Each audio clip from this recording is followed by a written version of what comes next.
Hello guys, welcome. Collective reading tayo ngayon. Tingnan natin kung ano yung current energy, kung anong balita sa tao mo, kung anong ganap sa kanyang buhay. So be open-minded po, hindi po halos lahat makaresonate, kaya piliin nyo na lamang. And thank you nga po pala sa mga nag-subscribe, lalo na po sa mga bumabalik. Marami pong salamat. Anong ganap sa person mo? Ayan. Give me the message. Anong ganap sa person mo?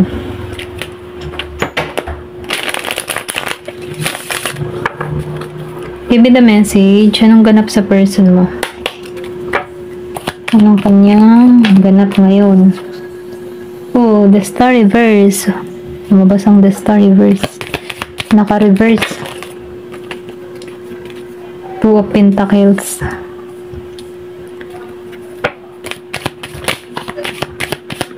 Nakikita ko dito yung 222. Kung nakikita mo yung angel number 222, para to sa'yo, no? Or pwede rin sabihin na merong hatid na balita sa'yo. Nakikita ko dito yung balanse dun sa iba. Meron ditong Virgo, Capricorn, Taurus. Okay, meron ditong 5 of Cups, Scorpio, Cancer, and Pisces. Yung iba naman sa'yo, 6 of Cups, reverse. Give me more information.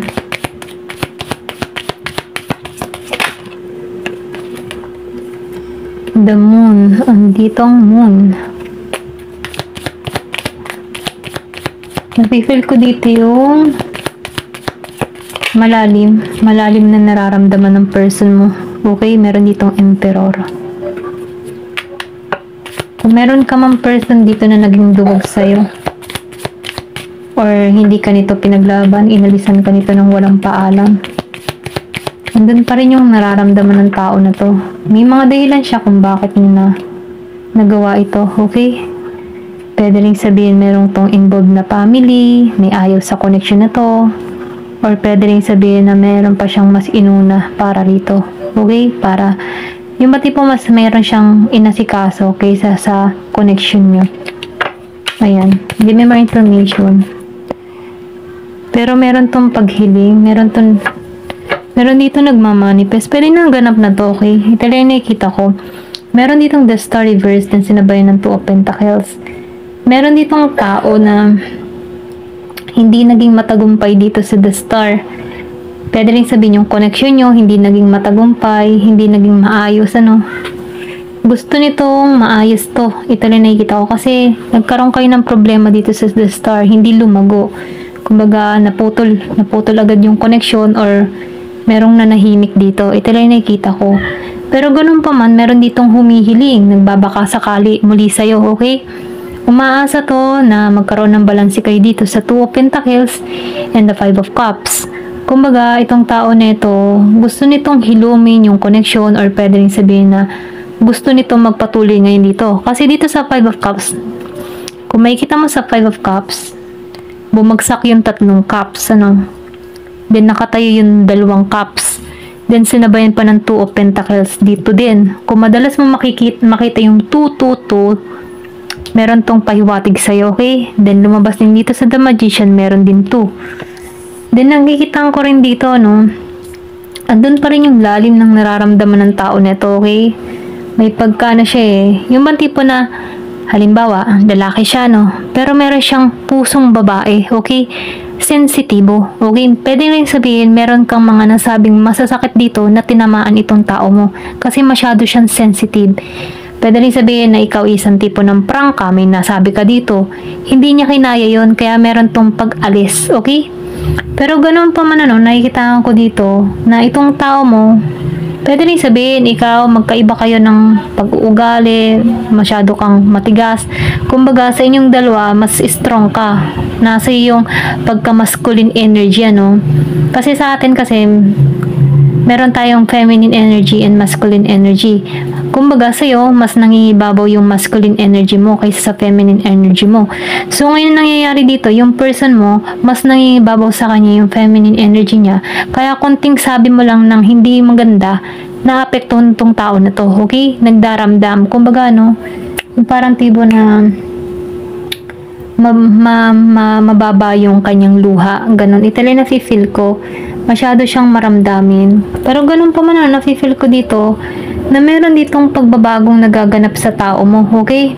Kasi maybe before masyado siyang maramdamin, mababa yung kalooban niya, mababa yung loob, mababa yung luha, konting sabi mo lang or konting prangka mo lang dito sa tao na to or konting sabi mo lang ng masakit na salita, hindi niya agad na dinaramdam niya to, okay? Or kinikimkim ng tao na to. Ito lang nafe-feel ko. Kung ikaw man yung tipo ng tao na nakakapagsalita ka, masyado kang prangka, seryoso, ganyan. Yung person mo dito, meron ka ditong tao na sobrang maramdamin. Ayan. So, ngayon itong tao mo, no, nagkakaroon to ng pagbabago sa kanya dito sa The Emperor. Andun pa rin yung nararamdaman, lalim na nararamdaman ng tao mo sa'yo, okay? Pero ganun pa man, ano, nagiging na siyang matigas dito. Or pwede rin sabihin, i-energy mo to. Ganto kanya tingnan, ano, Emperor. Matapang, malakas ang loob. Pero ganun pa man, itong tao mo, kung sa inyong dalawa, mas marami kang, marami kang karunungan, okay? Marami kang alam. Ito lang nafe-feel ko. Yung person mo dito, maybe kung halimbawa, no, kumbaga sa mag-asawa, no, under mo yung person mo, ito lang nafe-feel ko. Dahil hindi niya may pagtanggol yung sarili niya, pwede rin sabihin, meron tong ginawa sa'yo, na kung saan, nag-rebelde tong tao mo. Ito lang nakikita ko. Pero dahil dito, lumabas ng 6 of Cups, naramdaman ng tao nito na may kulang sa kanya, okay? Pwede rin sabihin na nagmamature na tong tao mo, nare-realize niya na yung kanyang pagkakamali. And then, nakikita ko rin dito na itong tao mo, meron tong kahilingan na gustong maganap dito. Meron tong paghiling, minamanifest. Andun pa rin yung desire ng tao na to sa'yo, okay? So, Ace of Swords. Kasi nakikita ko dito, no, kulang to sa atensyon tong tao mo. Gusto niya, nasa kanyang attention ng lahat, okay? Kasi dito sa inyong dalawa, mas nakakaangat ka eh. Mas magaling ka sa person mo. Kaya itong tao mo, parang natatapakan mo. Ito lang nafe-feel ko. Kaya siya nagpupumiglas or umalis sa iyo, okay? Kumbaga, no, hindi niya tanggap dito na mas marami kang alam sa kanya, okay? Ito lang nafe-feel ko. Kumbaga, no, natatapakan mo yung ego niya. Give me more information. Ano pa yung mensahe?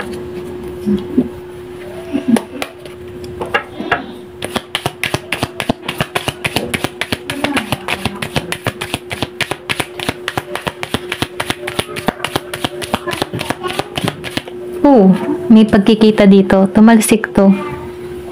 222. Okay, confirmation dito. Madalas mo makita ang 222, 1111, 444. Ayan. Para to sa'yo, no? So, meron ditong union. Meron ditong magtatagpo muli. May pagkikita. Kasi dinidesire ka pa rin ng tao nito eh. Nalaman niya yung pagkakamali niya dito. Ito lang nafe-feel ko. Na dapat hindi siya maging maramdamin, okay? Na dapat kailangan ng pag-uusap. Ito lang nafe-feel ko dito. Or pwede rin sabihin ikaw. Lagi kang maramdamin dito, okay? Meron ditong Queen of Wands. So, nakikita ko dito, no? Energetic ka, charming ka. Ito lang nafe-feel ko. Kumbaga, makulit ka. Ito lang nakikita ko, masayahin, makulit. And then, may pagka-innocent yung face mo. Ito lang nafe-feel ko sa'yo. Pero ganun pa man, kahit may pagka-innocent ka, pag nagalit ka, ay talagang galit. Okay? Yung pagiging mong inosente, nagiging leon. So, itong tao mo, nung ikinabibiglaan nito, once na nagagalit ka. Ayan. Hindi niya akalain na ganun ka sa personal. Okay? Yung bagang bigla ka nag-i-evolve pag galit. Maybe hindi ito kinaya ng tao mo kasi maramdamin siya eh. Ayan, meron ditong Knight of Cups reverse. So, nakikita ko dito, Scorpio, Cancer, and Pisces, Aries, Leo, Sagittarius, Virgo, Capricorn, Taurus. Ayan. Gemini, Aquarius, and Libra. So, itong tao mo, no, nakikita ko dito na ang tingin nito sa'yo, masyado kang prangka, masakit magsalita, diretsuhan, ganun kanya tingnan. Give me more information. Hindi ka sweet. Okay. Yun, masyado kang cold. Ganyan. Ganyang katingnan. Pwede rin sabihin na once galit ka, sinasabi mo talaga yung mga gusto mong sabihin. Pero itong tao mo, nare-realize niya na kung gusto ka niya talagang dito, no, kailangan niya nang baguhin yung kanyang sarili dito. Ito yung nakikita ko. So, meron dito, King of Sword. Nakikita ko dito na magkakaroon to ng pagbabago, transformation. Gusto nito na magkaroon kayo ng usapan, maayos na usapan dito. Okay? Meron ako nakikita dito ang Year of the Dragon.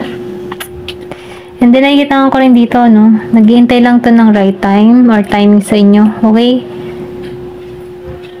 Dalawang beses na lumabas ang The Magician. Pwedeng minamanifest mo rin tong tao na to kasi nalaman mo din yung pagkakamali mo. And then, minamanifest ka rin ito.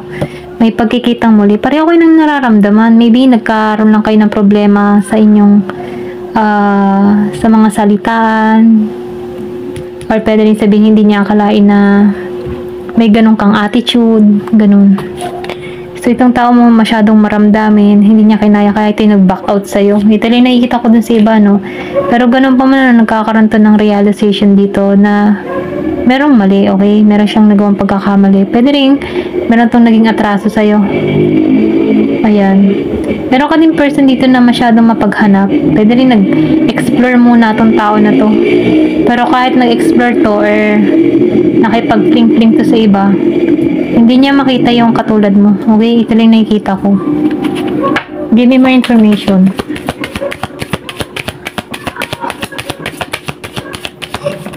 Kumbaga na tong tao mo, gusto nito siya yung siya yung masunod. Okay? Meron dito. Pwede kasi ikaw lagi yung nasusunod dito. So, itong tao mo, gusto niya, susundin mo din siya. Meron ditong pagkilos, movement. Meron tong gagawin, action sa'yo. Okay?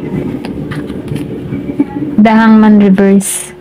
So, nakikita ko dito, gusto nito ng malaya. Maging malaya sa kanyang nararamdaman, maging maayos na, maging okay na ang lahat. Ayan. Kasi nakikita ko dito na nakahiling na to. Okay? Maybe natanggap niya na meron din siyang pagkakamali. Ayan, 2 beses lumabas ang The Emperor. Nagkakaroon na to ng tapang, lakas ng loob dito. Nare-realize niya na dito yung pagkakamali niya, nauunawaan niya na yung connection. Maybe before, naging siyang isip bata dito, ganun ba? Gusto niya siya lagi yung tama. Pero, nagiging siyang maramdamin. Maybe meron ka ditong person na hindi sanay na makakausap baga ng hindi malambing, ganun. Or siguro ikaw, hindi ka malambing, medyo seryoso ka, may pagka-prangka ka, may pagka-cold ka, pero natural lang naman sa iyo yun, ganun ka. Itong tao mo, hindi sanay sa ganung kinalakihan, yung bang tipo na gusto susuyuin, lalambingin, ganyan. So, ikaw, hindi ka ganun kasi ang lakas ng emperor energy mo. Mas nangingibabaw sa iyo yung masculine energy mo. Dun sa person mo, mas nangingibabaw sa kanya ang feminine energy niya. Kaya, ganun. So, itong tao mo, I think, nag-rebelde to sa'yo. Ayan, ito lang nakikita ko. Hindi halos lahat sa part na to na makaka-resonate kayo. Ayan, hanggang dito na lamang po. Thank you for watching. I love and peace.